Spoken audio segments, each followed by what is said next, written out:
proclamation from the Holy Gospel according to Saint Luke. Glory to you, O Lord.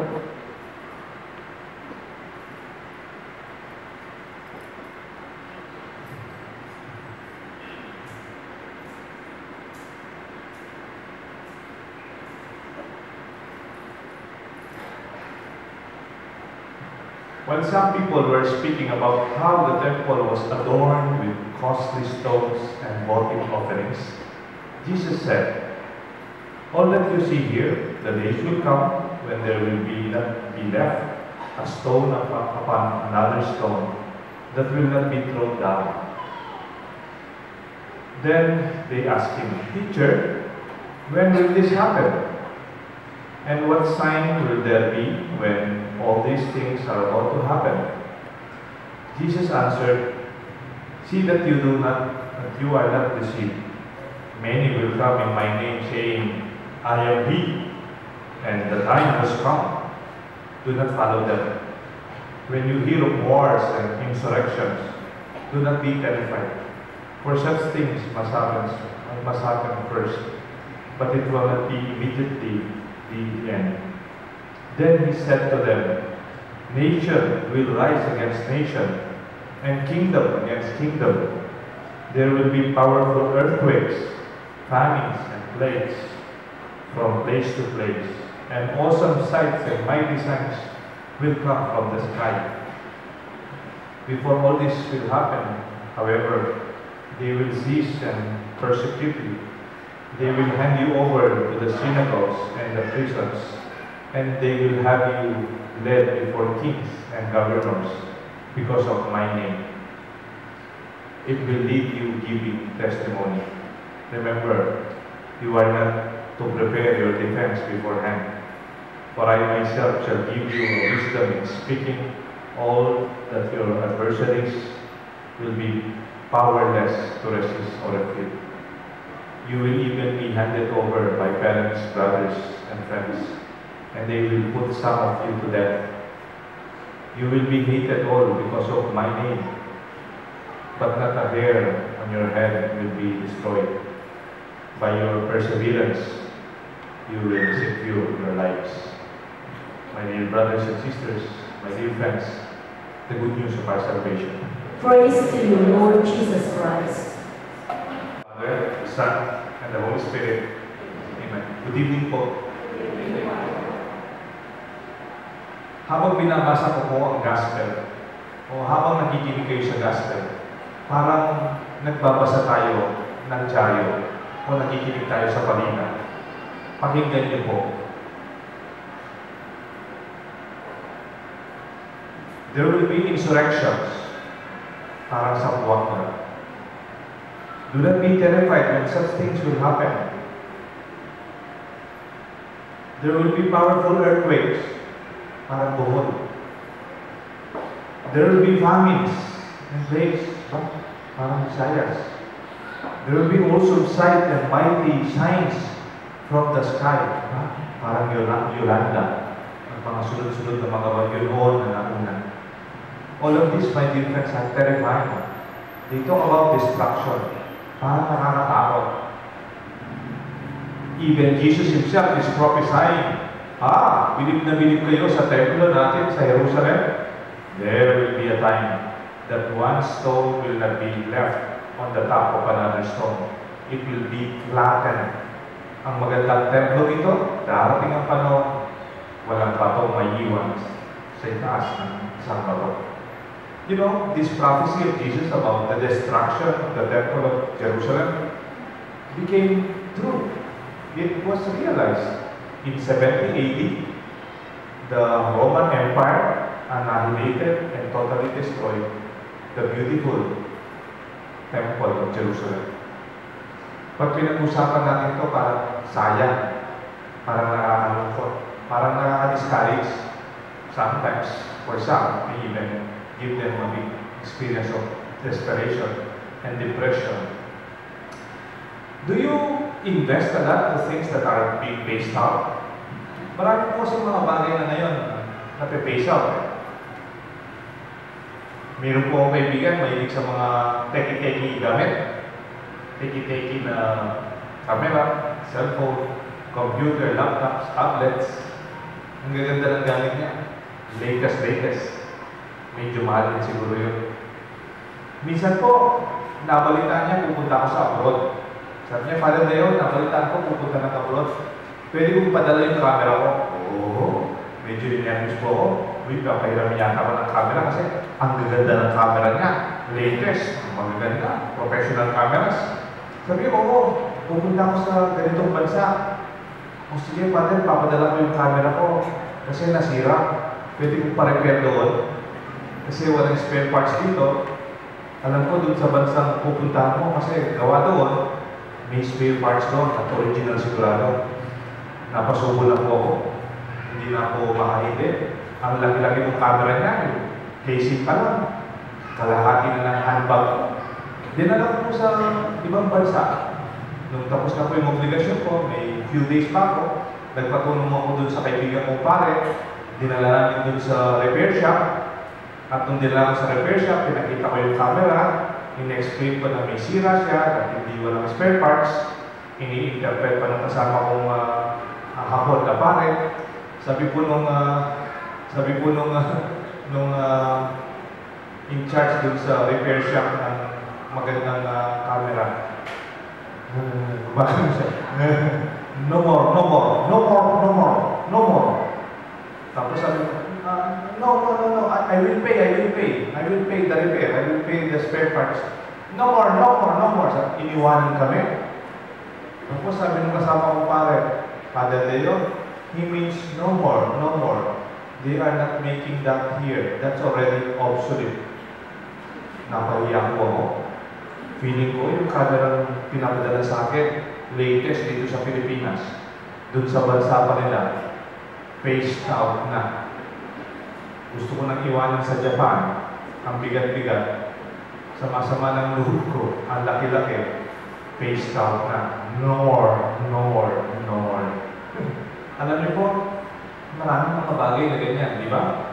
Kung minsan, mga kabataan, iniiyakan nila yung mga latest nila gamit, kung hindi latest. You know, after some time, bilang ka lang ng ilang buwan o ilang taon, wala na rin yan. No more. Don't invest too much on material things that are being phased out. Maybe you can enjoy looking at them, enjoy seeing them, but we don't have to own all of them. Because someday, it will be wasted. It will be phased out. May kwento pa akong sana. Minsan po, may estudyante Kapampangan. College po siya, nag-aaral sa Manila. Malaking lalaki po, batak to. Maganda rin yung cellphone niya. Nung nasa jeep po siya, naka-jeep, may nag-text sa kanya, sinagot niya. Pagkatapos, binulsan niya yung cellphone niyang maganda. Katabi pala niya, snatcher, mandurukot. Nung nakita yung magandang cellphone, nakita niya sa kanya, at dinudukutan siya. Napansin ng bata kasi medyo manipis at masikip yung maong niya, na-feel niya na kinukuha yung cellphone niya. Tinulak niya yung snatcher, yung mandurukot. Tutal, malaki naman yung lalaki, alam ng Kapampangan, medyo magkakalalaki. Tinulak mo yung mandurukot. Ngayon pala, yung sa harapan niya, kapartner ng mandurukot. Pinagtulungan po siya. Nakuha pa rin yung cellphone at nagkaroon po ng permanent mark dito yung bata. Tapos na ng college yung bata. Pero gano'n yun, yung mark. Nung pinagdepende ng cellphone, nandito pa. It's not worth it, isn't it? He even risked his life for that material that is being phased out. My dear friends, there are many things that will be phased out. Even the small, bigger things that sometimes we put a lot of premium. Let us distinguish things that come and go and things that are essential. May mga bagay, mga issue, mga concern, mga problema, darating na alis, but we have to distinguish what is truly important. Hindi naman po ako nagpo-promote, pero meron ako nagustuhan commercial ng Adidas. Hindi ko po sinasabing bumili kayo ng Adidas, hindi po. Ang pinopromote ko lang yung idea niya about what I'm saying. Magandang commercial na po ito. Kasi siyempre sa tapayat ako, napanood kong commercial. Maikli lang po. Wala akong maraming salita. Adidas, sabi mo. Tapos pinakita, Maraming magagaling na coach. Magaling na coach sa basketball. Pinakita yung picture. Magaling na coach sa football, sumisigaw. Magaling na coach sa baseball, nagkikipag-away. Magaling na coach sa iba-ibang sports. Tapos pinakita dun sa ilalim, coaches retire. Tapos pinakita yung magagaling na basketball players, nagre-react. Magaling na player na nagkadunk. May magaling na player ng tennis. Magaling na player sa football. Tapos pinagay po dun sa baba, stars, fame. Tapos pinakita yung parang championship. Yung championship na, tapos na yung championship, yung mga nanalo, hawak-hawak nila yung gold medals nila. O yung champion na trophy nila. Sumisigaw sila ganyan, tapos may mga confetti. Tapos nilagay doon sa ilalim, seasons end. Tapos biglang nahulog yung sapatos. But the essentials remain. Parang, nga naman. Kahit hindi po yung mismong material na bagay na sinasabi ko. It is good to appreciate that there is something more to come. Because many things are being phased out. What do I mean? Maybe even our churches can be destroyed, like what happened in Bohol. Meron pong picture yung choir, yung front page ng Friday or Thursday. Yung isang malaking simbahan sa Leyte, naubos po yung buhok. You know, I believe, ang nagpatayo ng simbahan na ito, hindi lang po pera, hindi lang po magagaling na contractor at engineers. Ang nagpatayo ng mga simbahan na ito ay ang pananampalataya ng mga tao. As long as that faith remains, churches will still rise. New buildings for God's worship will still remain. The essential remains. Ganun din po sa mga bahay na nasira. Kung nasira ang bahay, kung may pagmamahal ang pamilya, kung isa pa rin ang pamilya at hindi nasisira ang kanilang loob, the house and those houses will rise again. Let our faith remain strong. Let your faith remain standing. Minsan po, meron po akong narinig. Sabi niya, Amo, nung elementary kami, nag-Christmas party kami dito sa San Fernando, pero nakatira na kami sa Olongapo. Doon po yung bahay namin at doon na rin yung tindahan namin at bodega. Habang nag-Christmas party po kami yung pamilya dito, biglang umalis ang tatay at nanay ko. Sumakay po ako sa jeep namin. Nagpunta kami sa Olongapo. Kaya pala umalis sila sa reunion namin ng Christmas party. Nasusunog yung bahay namin sa Olongapo. At yung bahay namin sa ilalim, malaking tindahan. At sa likuran ng aming tindahan, malaking bodega. At ang tinitinda po namin, appliances. Appliances. At punong-puno po ng tinda ang aming tindahan. Ganun po ang aming bodega. Dahil nag-Christmas po, mabiling-mabili ang mga appliances. Pagkadating po namin doon, naubos na po ang bahay namin. Naubos na po. Wala na kaming masisave sa bodega at sa tindahan. Alam po, hindi ko makakalimutan, sabi nitong anak na nagkukwento sa akin. Ang nanay ko, early next day, nagpunta po ng Manila, namili na naman po ng appliances. And early morning, pagka-uwi niya sa Olongapo, umuusok pa po yung tindahan namin. Umuusok pa po yung aming bahay. Nagtitinda na naman ang nanay ko. That's why I understand bakit yung mga anak nila, they are also very tough. They are also very strong when challenges come their way. Meron po akong nabasang quotation, sabi niya, when you are looking for the toughest and strongest tool, go to the side of the mountain when the winds blow strongest or hardest. May repeat, pag naghahanap daw po kayo ng kahoy na pinakamatibay, kahoy na talagang matigas na matigas, go to the side of the mountain where the winds blow harvest. Kung malakas ang hangin sa side ng bundok na ngayon at may nakita kayong mga halaman na nakatayo pa doon, I'm sure that and those kind of woods are the toughest in that mountainside and in that forest. Kung tayo mga Kapampangan, we are woods. Kung tayo mga Pilipino ay kahoy, I would say and I would dare say, isa tayo sa pinakamatibay, the toughest wood available in that forest. Dahil kung tignan niyo pong dinadaanan natin, dito lang sa St. Jude, ilang beses na tayo nagkaroon ng evacuation dito. Ilang beses na tayo nagtulungan dito. Sabi po ng isang military official, Father, hindi lang po ako nag-excuse. Katatapos lang po ng Zamboanga. Nagmamakaw po kami doon, nag-aayos po kami sa Zamboanga. Dumating po sa Bohol, nagse-set up po kami sa Bohol, and then dumating po ang Yolanda. Kaya our resources are really scattered around. But all of this through the years, I'm sure, there is one thing, hopefully, that will bring about us, that we become the toughest wood on this side of the mountain. Alam niyo po kung titignan natin ang mga picture ng Tacloban ngayon, parang nakikita ko picture ng Pampanga 22 years ago. Nakikita niyo po retrato, ang mga retrato.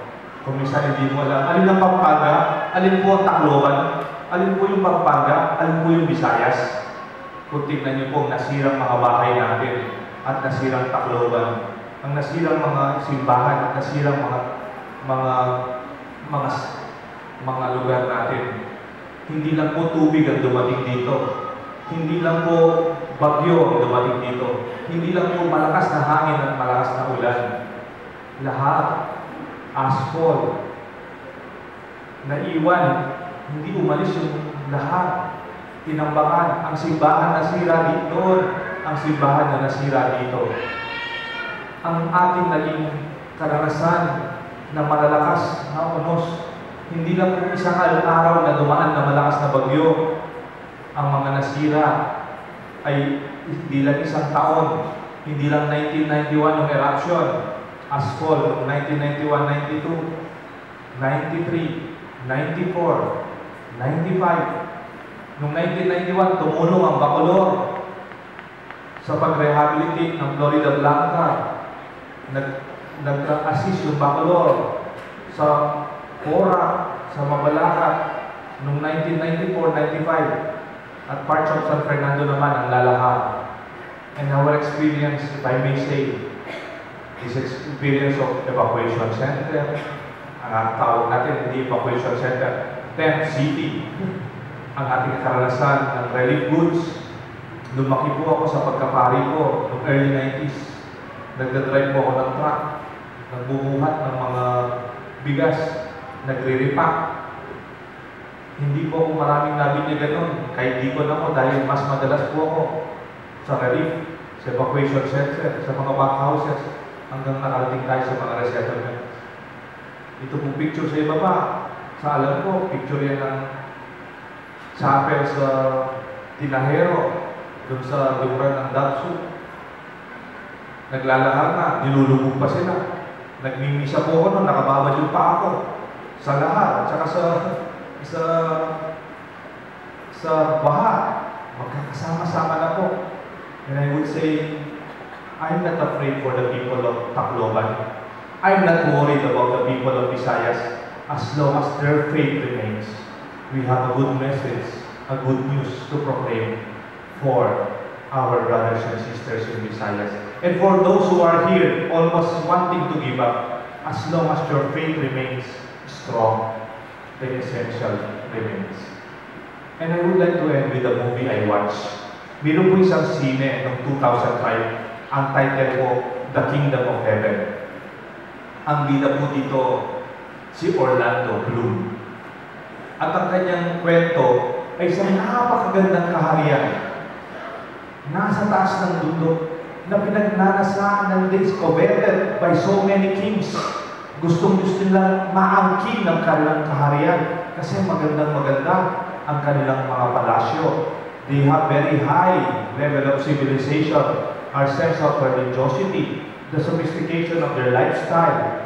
Kaya ang mga maraming hari noon, gustong ma-conquer ang kanilang kingdom. Ang magaling naman po kina Orlando Bloom, na parang general and trusted knight ng hari. He defended the kingdom very well. Ang galing po nila sa depensa. Walang makapasok, hindi sila malabanan. Iba-ibang klaseng hari, parang every year, ibang klaseng kalaban nila, iba-ibang klaseng army ang kalaban nila. Marami, magagaling din, iba-ibang trick ang kalaban nila, parang mga bagyong sunod-sunod, dumarating. They are defending so well, ang galing nila. So, nag-develop po ako ng confidence, ang ending nito, hindi matatalo. Hanggang nung huli po, dumating ang maraming army. Sabi ko, wow, this will be the last one. Of course, sabi ko, naniniwala ako, hindi matatalo ito, hindi magpapatalo. It will be the last battle. Kasi patapos na yung movie, sa tingin ko. Ano yun po ginawa ni Orlando Bloom? The lead knight of the kingdom, of those beautiful castles and palaces. Lumabas po siya. Nabigla po ako. Nung naglalaban na sila in the middle of the war, lumabas po siya. Tapos, nakipagkita doon sa hari, ng kalaban nila. Tapos sabi niya, we surrender. Nabigla po ako. Ang galing-galing nila, ba't susurrender sila? Patapos na, gusto ko silang manalo to defend their kingdom. And then sabi ni Orlando Bloom, we surrender. We give up the kingdom. It will be yours. Just give us safe passage for the children, for their mothers, for the women, for the old, for the sick, those who are dying soldiers, the wounded soldiers, and for us, few of us army remaining. We can have our kingdom. Ang saya-saya ng hari, ang saya-saya ng kalaban nila. At last, nakuha din natin itong pinakamagandang kaharian na gustong-gusto natin. Nung tignan mo, butas-butas na po yung kaharian sa lahat sa daming gera, nasusunod na yung mga pader.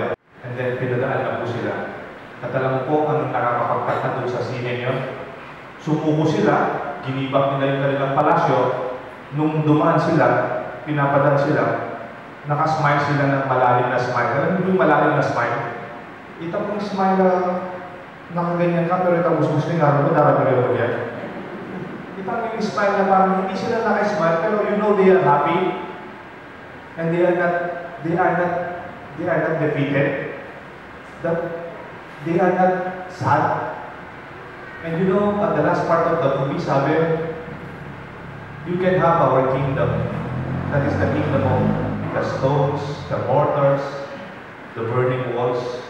It is not destroyed mortars and walls, but the people and their life makes the kingdom. Alam niyo po yung ending ng movie? Nandun sila sa gitna ng forest. They are happily singing, dancing, eating. The children are playing. They are praying. And they are so happy as a people. And they said, this is where the kingdom remains. Sa inyo na aming nasusulong na pader at mga bato, dahil ang kaharian, hindi nyo makukuha sa amin. We brought it with us in our life, in our relationship as a people. May we always keep that faith, the essential, to remain with us. Material things come and go, they are being phased out, but may our faith remain strong and stronger as we are challenged by a lot of problems. May God bless us all, the Father, and the Son, and of the Holy Spirit. Amen.